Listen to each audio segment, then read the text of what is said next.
Sadhu, sadhu, sadhu.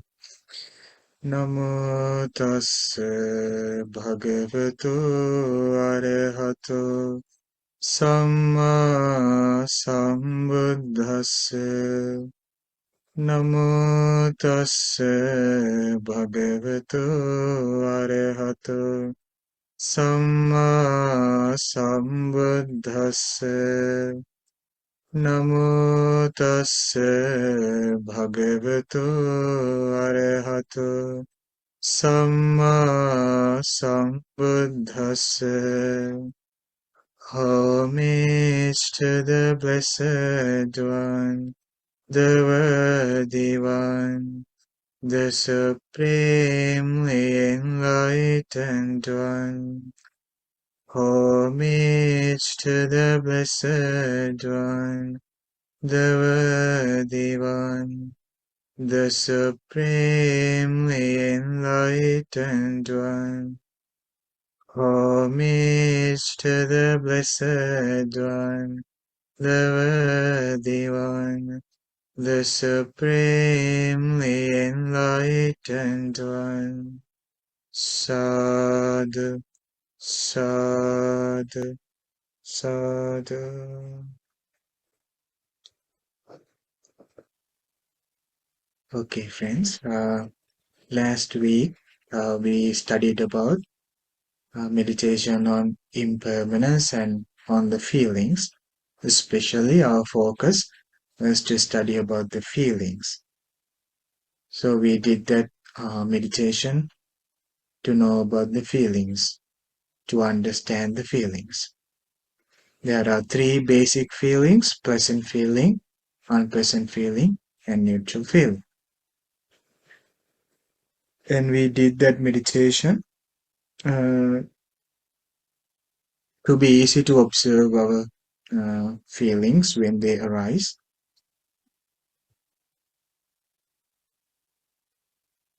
How do we do that feeling meditation?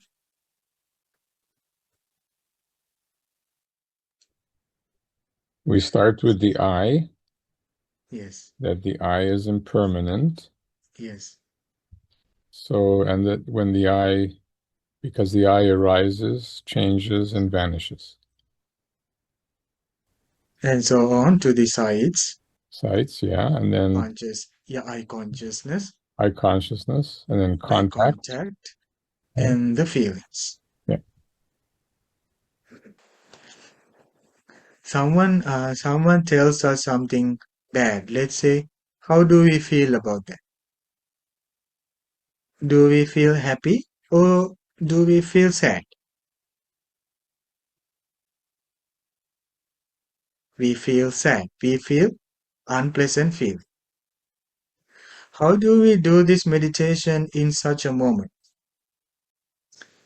How to do this meditation in our day-to-day life? Let's say this person is saying harsh words and telling over and over again. Now you receive unpleasant feeling. What do you do? Because of what? Recognize Yes, go on, recognize. that it's impermanent? Yes, only the feeling? No, what was being said to you? Yes. Well, according to the last week discussion, we Uh-huh. studied that there is something happens during this interaction with the other person. So that person keep saying bad words and it brings us hurtful feelings. What is the reason? What is the condition for the feelings? What normally is the condition for the feelings? Oh, that we Contact. hear it? Oh, sorry. Yeah. Yeah, we hear to our ear and the consciousness arises. We said for that incident, like that moment, we get feelings because of something. Contact. Yes, that's ear contact. Because it's based on the ear, we call it contact, ear contact. That's how we feel. Now, when we do this in our day-to-day life, normally we try to contemplate, we try to reflect about what exactly happens in that moment. Of course, that person is speaking to us and we hear into that and we are aware about that and we feel. But without going to analyze this person or what this person says to us, first thing we do is that we try to meditate on that unpleasant feeling, because that's the biggest problem we have in that moment. What is the problem? We are having burning feelings. We need to settle down. We think the reverse order, the exact meditation we did last week. If you joined last week, this will be more easier to understand. And it said that you receive the unpleasant feeling, you get to know, oh, this is the unpleasant feeling. That person is keep telling, insulting everything, but that's not a problem here. Our problem is to know about, oh, this is the unpleasant feeling. And then we start to find out what is the condition for the unpleasant feeling.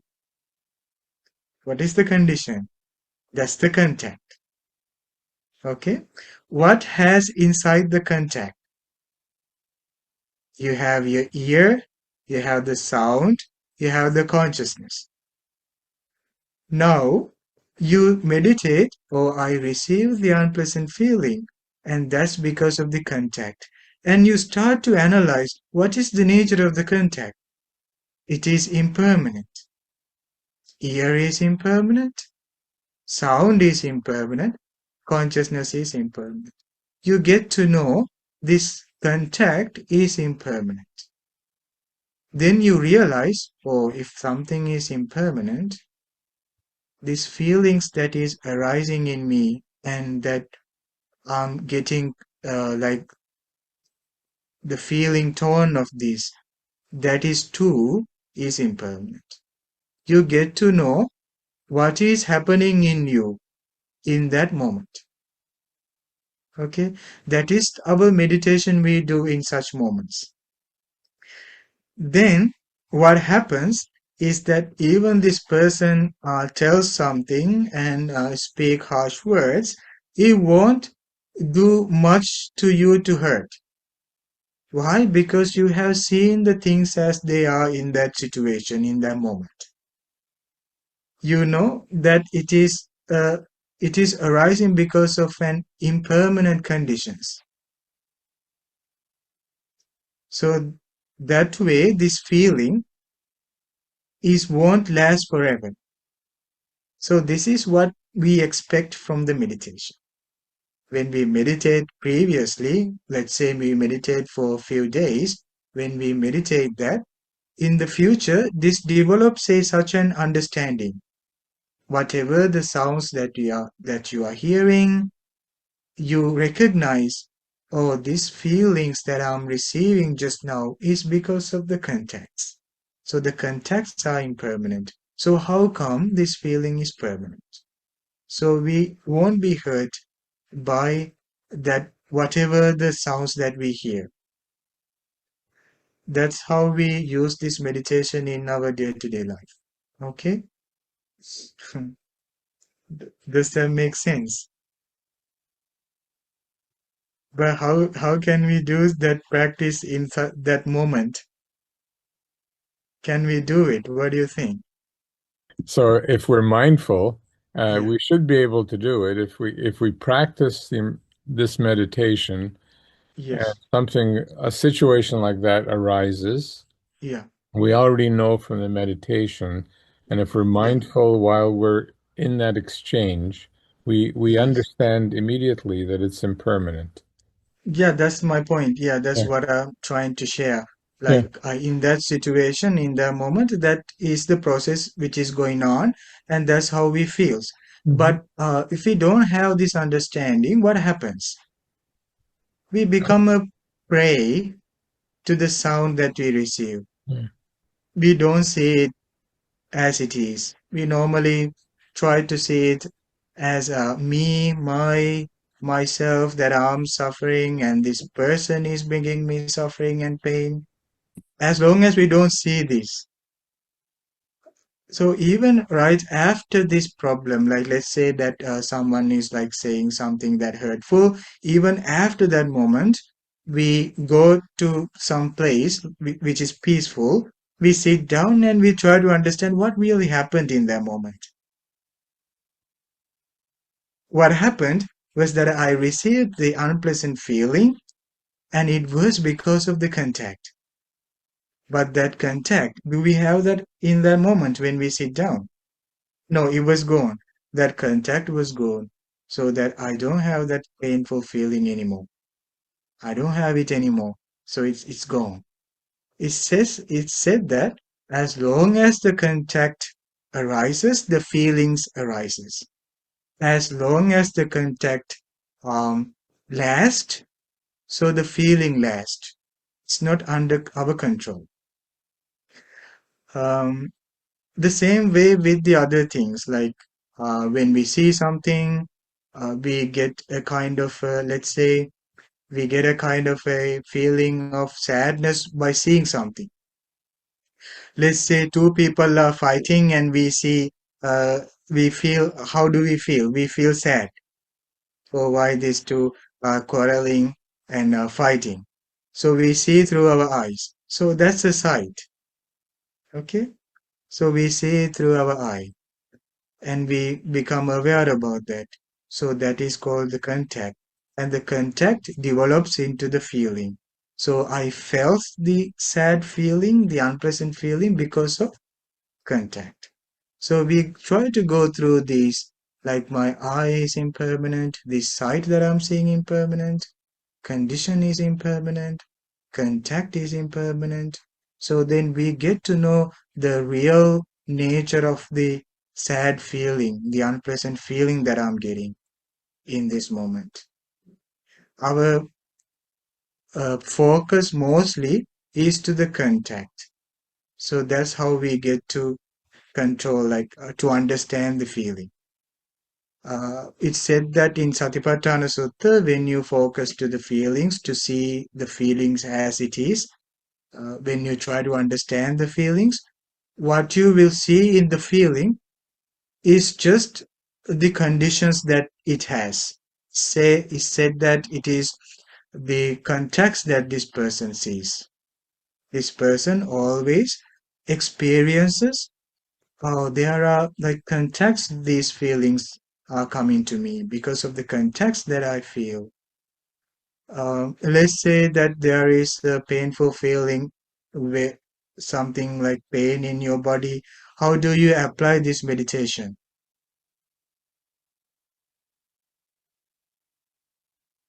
First, where do you focus to? For which part do you focus to? On the pain, wherever the pain is? Yes, first you focus to the pain. You try to understand this is unpleasant feeling that I'm having right now, unpleasant feeling. And then you go reverse order. What brought me this unpleasant feeling? And what do you see after that? You see there is my body and I feel the tactile sensation, like the outside external, like the sensation. It might be because that we are having like uh, touching from on the ground that we receive the painful feeling. We get to know this body is changing, impermanent. This ground is impermanent. It's changing. That touch and the consciousness is changing, and that collection is the contact. That contact changes, and so the same time that my feelings that I'm getting because of this contact is too changing, impermanent. When we see that, we see the real nature of the feeling. Okay, so this is what we expect in our meditation. This is the understanding we need to possess in our life. If we want to control the feelings, if we want to reduce the feelings, the hurt that feeling brings, we need to understand what is the real reason, what is the real, the actual process keep going on inside of me that I'm having these feelings. Okay, so that understanding brings so much peace and mindfulness and clarity for our day-to-day life. Okay, um, because there is a moment that we loses this peace in mind, this mindfulness, because we are going to react to the feelings that we receive. When we keep on reacting to the feelings that we receive, we become like distracted. We become distracted really easy. It is said that one day the enlightened person asked an enlightened Bhante, what is the difference between the enlightened being when that being experiences feelings, and what is the difference in between an ordinary person when that person experiences the feeling? What do you think? What happens when those both experiences the feelings? Let's say first, let's say there is an unawakened person. What happens when that person feels? Like an enlightened person? uh, no, let's say unenlightened person, like an ordinary person, when feels, what are the reactions that this person gets? Well, they think more about what's going on within them, and their focus is different. Like they're not paying attention to anything except their emotions, their Yeah, feelings. yeah. Then outcome would be like pain, suffering, or would be like Right. anger or resistance or something.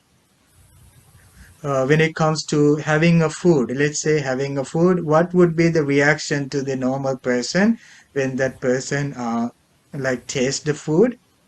It's said that the enlightened Bhante says that this person's immediate reaction is the greed. Okay, it brings the greed. Greed for what? What do you think? For food. Not only for the food, Sensual pleasures, for sensual not only for the sensual pleasures, not only for the food, but whatever the taste that brings to me. Or not only food, but it's also the tongue, food, tongue consciousness, tongue contact, and the feeling. There's no place where the greed escapes. When there is the taste of the food, we make the greed for the tongue. That's where we start actually. If we don't have a tongue, we won't taste. So there is tongue with the greed, the tongue with the food, and the consciousness. We really like the consciousness because in that moment, the consciousness is bringing a kind of an awareness of the happy feeling. So the contact, we become great for the contact and the feeling. This is the ordinary person's experience when that person take the food. That person's, the enlightened Bhante says, this person becomes sensitive to the feeling, happy feeling the food brings, and also sensitive to the greed that this food brings. Okay? Listen carefully. But for the enlightened being, Buddha says, the enlightened Bhante says, the awakened one enjoy the food, receives the food, becomes sensitive to the happy feeling the food brings. But enlightened being doesn't have sensitivity to the greed the food brings. Enlightened being doesn't have greed over the food, but only sensitive to the feeling that enlightened being experiences. So there is happy feeling of the food, but never make a greed over the happy feeling. When there is no greed over the happy feeling, there's no greed over the tongue, over the food, over the consciousness, on the contact, or on the feeling. Feeling is like released. Feeling is released. The enlightened being leave the feeling alone. Enlightened being leave the feeling to feel. Doesn't make greed. Why? Because when the greed arises, we are not peaceful, we are not mindful, we might be in somewhere else. Like we become a prey to the food. It's not just a sensation experiencing, but it's more like uh, I don't know, try to eat the food in the mind also, not only the sensation of the tongue.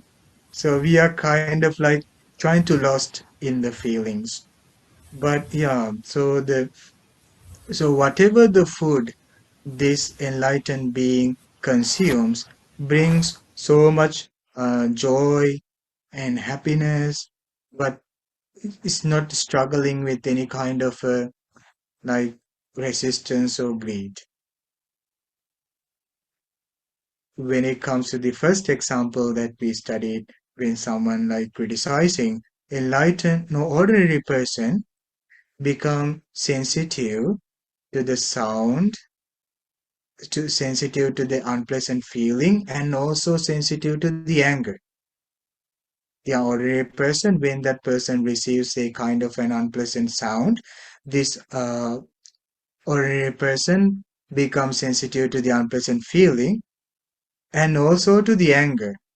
This person becomes resistant to the unpleasant feeling. Not only that person become resistant, like angry to the unpleasant feeling, but also to the ear, to the sound, consciousness, and to the contact. This person become resistant, like angry about all this process, trying to repel from that experience. But for the enlightened being, it said that the enlightened being only experiences the unpleasant feeling, but that enlightened being empty from the anger. No anger, only the unpleasant feeling. If you can release the feelings, Yes. then you're actually able to listen to the other person and really understand what's going on there without the filters or the misdirection of your own feelings. Same thing with the with the hunger. Yes. If you don't become kind of a prisoner of your own desires, then you can see the food for what it is. It's nourishment that you need. You're more rational, I guess. Is that kind of the idea?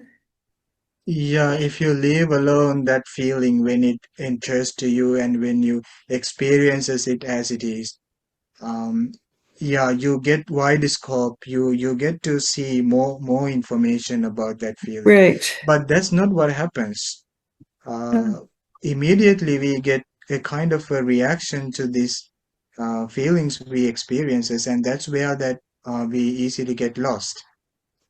It's not Right. easy to do that. I mean, like it's not easy to understand this.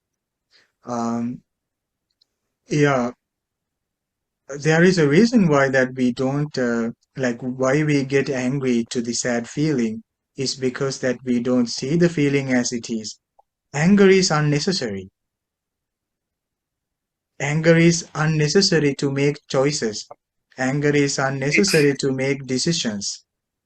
But the mind without anger is more easier, more powerful, more confident to make decisions. But what happens is it's easier than done. Like, immediately when we feel the unpleasant feeling, we become a easier prey to the feeling and we chase after the feeling. Why you speak to me like this? Why you speak to me like that? What's going on? Like we are immediately caught up to the sound that we are receiving. But if we pause, or at least if we did the meditation previously, we immediately come to this understanding, oh, in this moment, what's going on here is nothing under my control. This is just like contacting and it brings me the feelings. Then we make a kind of an understanding, oh, there is no solution if I get reaction to this sad feeling. Why do I want to get reaction to the sad feeling? It's just sad feeling I felt. Yeah, we think like for the justice or maybe for the escape from the problem, I might get angry and I react and I will fight. But in the first place, we lost our focus. We lost our solution. Actually, that's what we can do. If the enlightened Bhante is said to be enlightened, that means that they didn't have anger. But what they have instead is only the feeling and awareness to the feeling, focus to the feeling. Other like any other, there is no any other solution as I understand. I mean, like there's no way that we can ask everyone in the world, like please don't talk to me angrily. It's not gonna work. No way that we can avoid the contacts.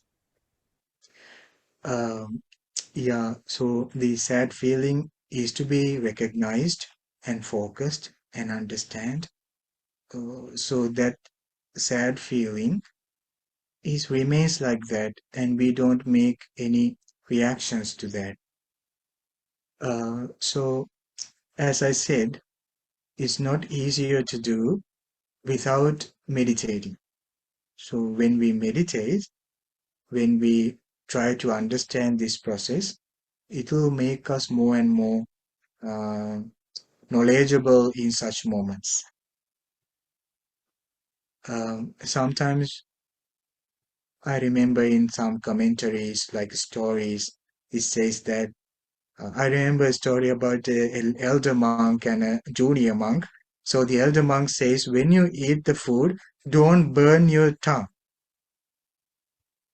He said that it was not because that the food was hot that this Bhante said not to burn tongue. He was said that the Bhante wanted to share the teaching about these feelings, not to make a kind of a greed to the food that you are tasting. Greed can be defined in many ways, in many different places, according to the language, according to the situation, according to the environment. A person can say different ways what is feeling, what is greed means. But here the greed means whatever lost your focus, whatever lost you among the distractions. That's the greed. Because there is such a moment that we can only be mindful about the feeling, a moment that we can only sensitive to the feeling, but not to the greed. Okay, I'll ask you a question. Now, if you don't want to get, if the teaching says that you should not get greed to the food, how do you not to do that? Like, how do you not give rise to the greed? How do you not burn your tongue while you get your food? Each and every moment when the practitioner take the food, this person is thinking, this tongue is impermanent. It's changing. Right. The food Yes. is impermanent. That's changing. Uh, tongue consciousness is impermanent, that's too changing. Contact is impermanent, that's also changing. So you realize as you don't need to think about the feeling of happy. You just realize, oh, if the conditions of the contact are impermanent, how come this feeling is permanent? So it's very peaceful to have the food. It's very relaxing food session. A good peaceful food. Like yeah. Thank you, Bunty. Yes, you're welcome.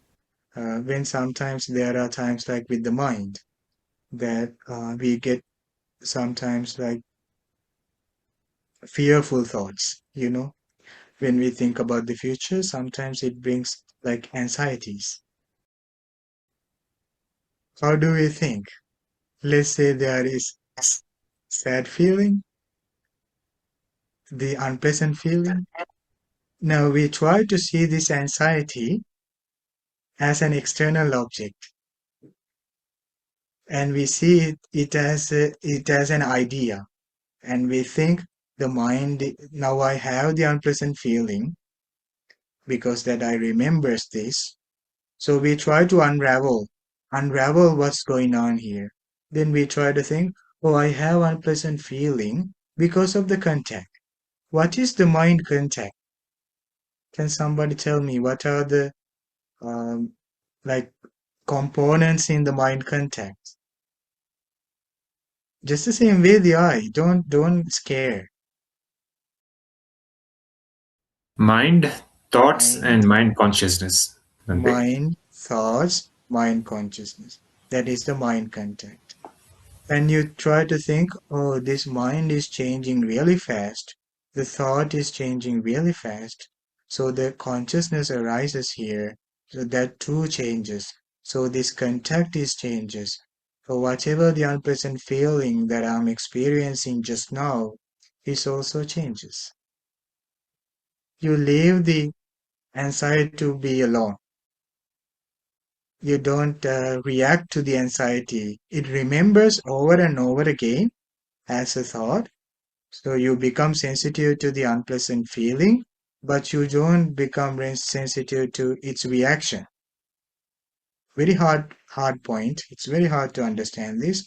But if we do this meditation correctly, it will release us from the anxieties, whatever the mind can bring to you. You can easily manage that. Why? Because you understand the real process, real situation going on.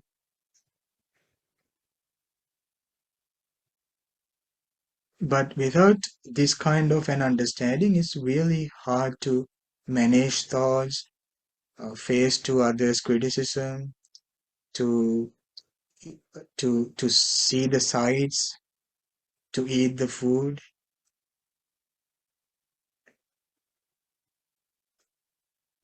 But when we do this meditation, like all together with all the senses, we realizes, oh, these are the contacts that brings me the feelings.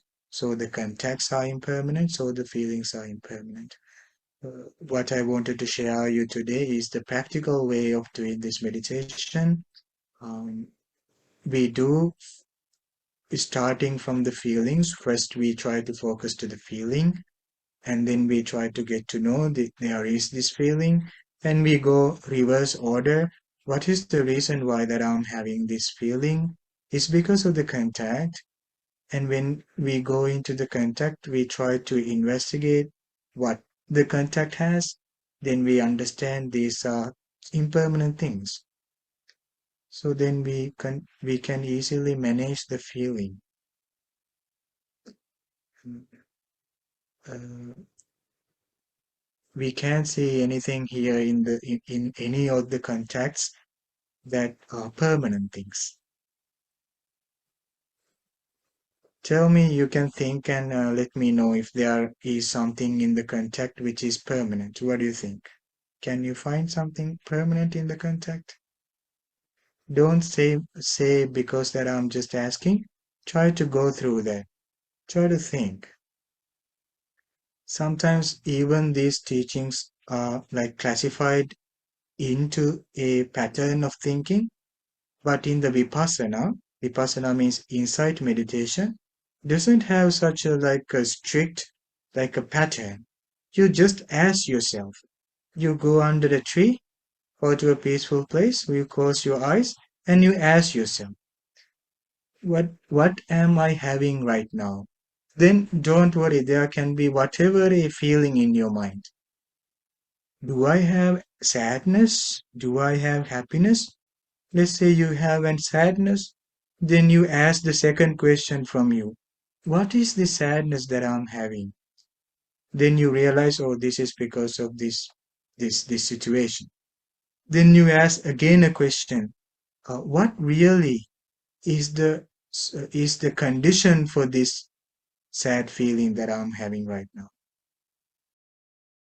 You will remember, oh, it's because of the contact.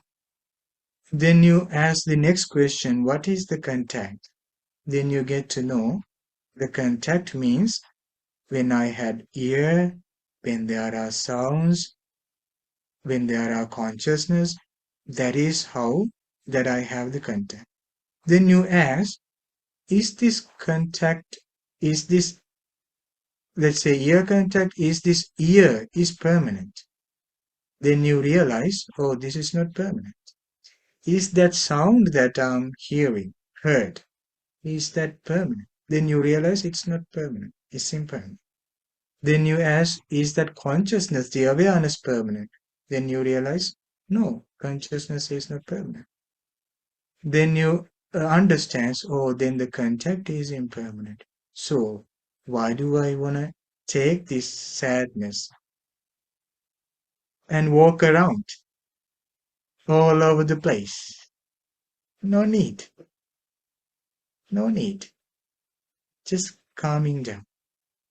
Again, I'm repeating, when the sad feeling arises, problem that we make anger over it is because we couldn't see that this process as it is.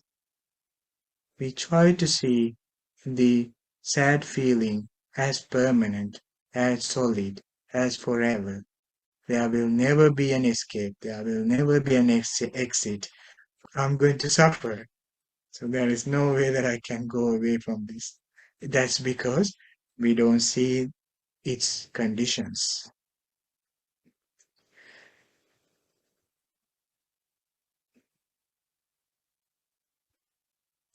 Not only for the unpleasant feeling, please do this for the pleasant feeling and for the neutral feeling.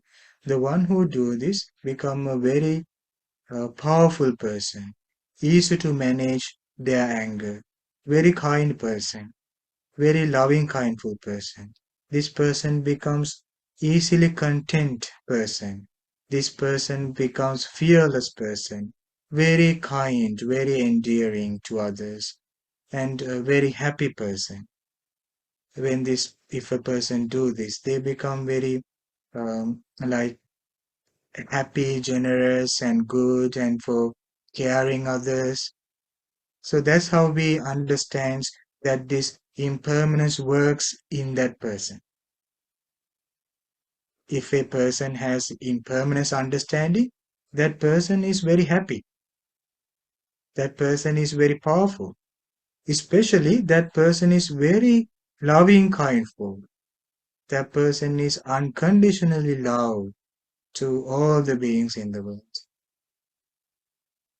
Okay? Okay, friends, thank you so much for joining with this discussion.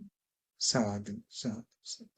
You can find this meditation that we recorded last week and posted on our YouTube channel, Mahamevnawa, Toronto. You can find that. And please try to go through it over and over again up until that you can easily by heart, like carry in your memory. And then when you have a break time in your office, go to a peaceful place and think over and over again. These feelings, what are these feelings? Then contacts, what are these contacts? These are these sense bases, objects. awareness, then you start to reduce your pain. Okay? Thank you. Namo Buddhaya, by the power of the merit that we collected right now, may every one of us has the great opportunity to attain the perfect bliss of our mind. Sad, sad, sad.